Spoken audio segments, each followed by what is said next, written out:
Gaputa neto ya pamilya iti nadungpar amay sa Baket iti barangay Naglikuan Pasuquin Ilocos Norte Ikkis da iti Hustisia iti daytoy agundaway adtoy man ti sa Balimampay a police report.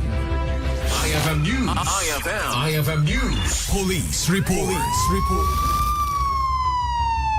Hustisia ti Ikkis ti Pamilia Fernancia iti barangay Naglikuan Pasuquin Ilocos Norte kalpasan ana atalan ti bas ti inada ani Mrs. Estrelita Fernancia kuna ti anak na ani Mrs. Mary Grace Cornelio ket nasakit launay tinakem na kastoy ti nagmamaayan ti inana at ti kayat nalatakuman ket nagsakit daytoy impatad ni Mrs. Cornelio anarigat ti mawanan iti maysa nga ina aglalo ket inget singpet pay daytoy kadakwada. Para kanya Hustisia, kaya't ko mabasamag ti mother ko.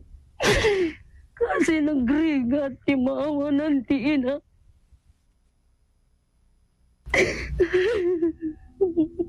Agpapan kadagitoy ket mayor uray ti resulta ti nagsasaritaan dagiti agsinumbangir a partido.